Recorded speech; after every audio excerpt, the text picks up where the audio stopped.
The TARDIS, groaning in protest against the unnatural stillness of space, hung suspended before a monolithic structure. It was a barge of immense scale, carved from some dark, impossibly dense stone, its prow shaped like the open jaws of a crocodile. An archaic, hieroglyphic script adorned its hull, barely visible beneath a thick layer of cosmic dust. Remarkable, the doctor murmured, his brow furrowed in concentration. He tapped the console with a practiced hand, the familiar hum of the TARDIS a sharp contrast to the silent vessel before them. An Osirian funerary barge, adrift in the void. How long has it been here? Louisa stared with wide-eyed wonder. She was used to the doctor's eccentric adventures, but this was unlike anything she'd seen before. Osirian? Like ancient Egypt, but in space more or less, the doctor replied, his gaze still fixed on the barge. The Osirians were an ancient and powerful race, obsessed with death and the afterlife. They were also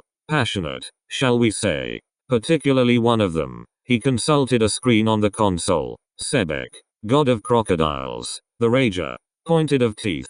Not exactly known for his diplomatic skills. Louisa shivered. Sounds lovely. Why are we here? Because, the doctor said, a glint of excitement in his eyes. This is the first genuine Osirian artifact I've encountered in centuries. And knowing Sebek's reputation, I'm rather curious to see what kind of send-off he arranged for himself. He pulled a lever. The TARDIS, with a final, reluctant shudder, materialized within a vast, echoing chamber inside the barge. The air was thick with the scent of dust and decay, the silence broken only by the dripping of some unknown cosmic fluid. Well, Louisa said, swallowing nervously, doesn't exactly scream welcome. The chamber was immense, the walls covered in bas reliefs depicting scenes of Osirian life and death. Hieroglyphs crawled across every surface, illuminated by the TARDIS's internal light. The floor was littered with fragments of pottery and the skeletal remains of what might have been offerings. The doctor, his sonic screwdriver humming, began to scan the room. Remarkable preservation, though the energy signatures are peculiar, dormant, but definitely present. As he spoke, a faint clicking sound echoed from the shadows. The doctor stopped, his head cocked. Did you hear that? Louisa nodded, her eyes darting around the room. Yeah. What was it? The sound came again. Closer this time. A small, metallic scarab beetle, no bigger than her thumb, scuttled into view, its crimson eyes gleaming in the dim light. It moved with unnatural speed and purpose, its antennae twitching as it scanned its surroundings. Mechanical scarab, the doctor said, his voice tinged with apprehension. Sebek's security system, perhaps. And it appears to be reactivating. Another scarab appeared, then another, until a swarm of the metallic insects was crawling across the floor, their clicking intensifying. We should probably move, Louisa suggested, her voice rising in pitch. The doctor didn't need telling twice. He grabbed Louisa's arm and led her through a massive archway into a long, dimly lit corridor. The walls were lined with niches, each containing a sarcophagus crafted from the same dark stone as the barge itself. As they moved deeper into the ship, faint mechanical whirring and the rhythmic thud of heavy footsteps became audible. Something else is waking up, the doctor said grimly. Turning a corner, they came face to face with the first of Sebek's guardians. It was a towering, humanoid figure, clad in ornate bronze armor and sporting a crocodile head. Its eyes, glowing with an eerie green light, fixed upon them with cold calculation. In its hands, it wielded a khopesh, the traditional curved sword of ancient Egypt. Crocodilian warriors, the doctor exclaimed. Just as I feared.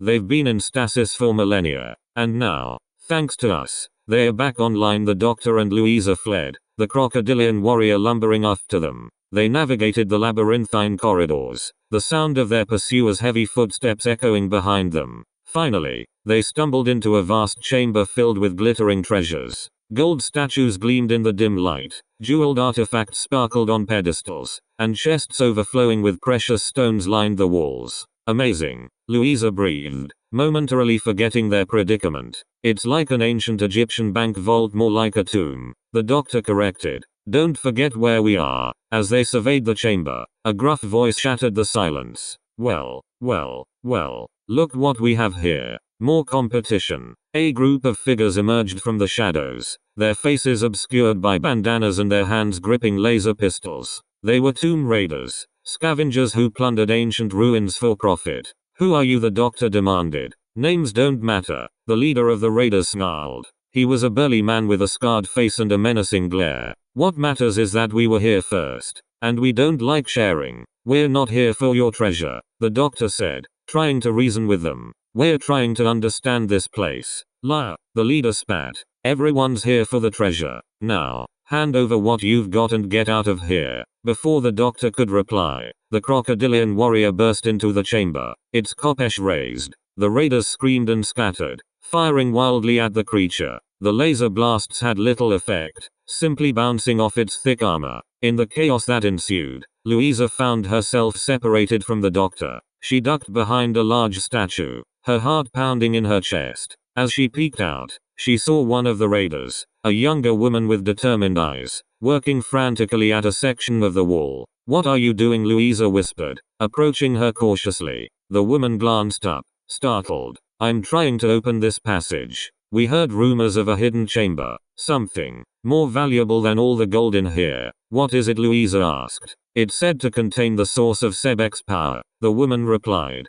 her voice low and urgent. "The key to eternal life." Louisa frowned. "Eternal life? That sounds dangerous." "Maybe," the woman said, "but it's worth the risk." With a final surge of effort, the woman managed to pry open a hidden panel in the wall, revealing a dark, narrow passage. "Come on," she said, grabbing Louisa's arm. "Let's see what's inside." The passage led them to a vast, imposing throne room. At the far end, atop a colossal dais, sat a figure of immense proportions. It was Sebek himself, the crocodile god, his body withered and mummified, but his eyes still glinted with an unnerving, ancient power. Louisa gasped. "That's him, Sebek," the doctor said, his voice filled with dread as he appeared behind them. He had managed to shake off the crocodilian warrior, but his face was pale and drawn. "But he's supposed to be dead." "Not anymore," the woman raider said, her eyes fixed on the throne. She pulled out a small, ornate box and opened it, revealing a pulsating, emerald green gem. "This is it,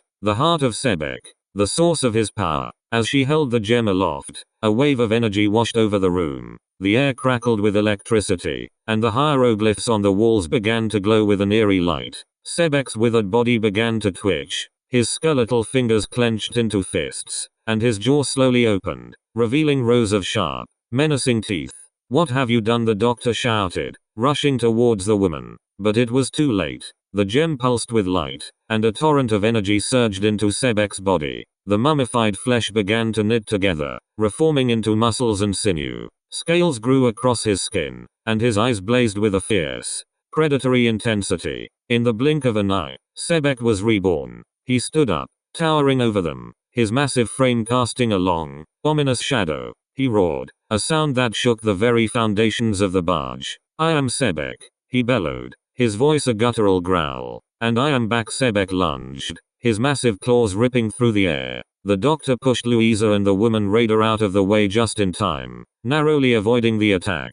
"Run!" the doctor yelled. "Get back to the TARDIS!" Louisa and the woman raider scrambled away, heading for the exit. The doctor, knowing he couldn't outrun Sebek, stood his ground. "Sebek," he said, raising his sonic screwdriver, "I understand you're a bit irritable, but perhaps we can discuss this rationally." Sebek roared with laughter, a chilling sound that echoed through the throne room. "Rationality? I am Sebek the Rager. I know only strength and power." He charged again, his eyes burning with fury. The doctor dodged and weaved, using his agility to evade Sebek's clumsy attacks. He fired his sonic screwdriver, hoping to disrupt the god's energy flow, but the beam had little effect. Meanwhile, Louisa and the woman raider were making their way through the labyrinthine corridors of the barge. They were pursued by the remaining crocodilian warriors, who had been alerted to their presence. "We need to find the doctor," Louisa said, her voice breathless. "He's a resourceful man," the woman raider replied.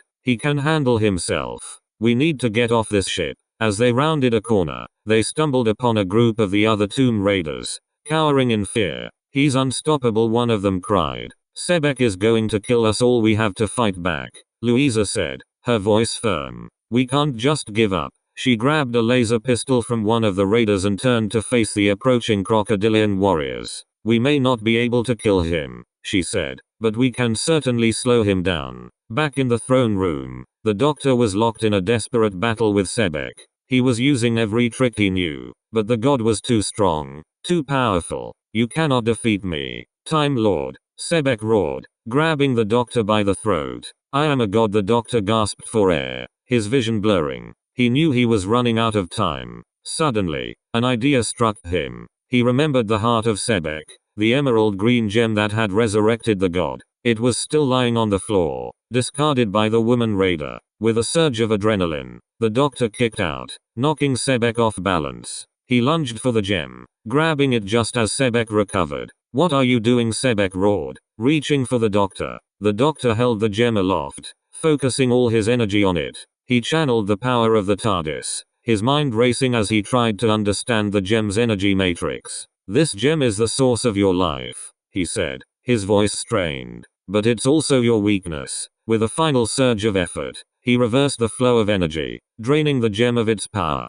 Sebek screamed in agony as his strength began to fade. His scales turned gray, and his eyes lost their fiery glow. In a matter of seconds, he was reduced to a withered husk, collapsing back onto his throne. The doctor, exhausted but triumphant, dropped the gem. It shattered into a million pieces, its power extinguished. Meanwhile, Louisa and the woman raider, along with the remaining tomb raiders, had managed to hold off the crocodilian warriors. They had used the ship's own defenses against them, setting traps and ambushes. Just as they were about to be overwhelmed, the doctor appeared, his face grim. We have to go, he said. Sebek is defeated, but this barge is unstable. It's going to self-destruct. Without hesitation, they raced back towards the TARDIS, the crocodilian warriors hot on their heels. They navigated the crumbling corridors, dodging falling debris and collapsing walls. Finally, they reached the chamber where the TARDIS was parked. They piled inside, just as the barge began to shake violently. The doctor slammed the door shut and engaged the controls. The TARDIS dematerialized, leaving the barge of Sebek to its fate. From the safety of the TARDIS, they watched as the colossal barge of Sebek was consumed by fire. The stone vessel crumbled into dust, its ancient secrets finally lost to the void. Louisa watched, silent. It's all gone, she said quietly. Not all, the doctor replied, his gaze fixed on the swirling vortex of space. We've learned something, and that's never gone. He looked at the woman raider, who was leaning against a wall, catching her breath.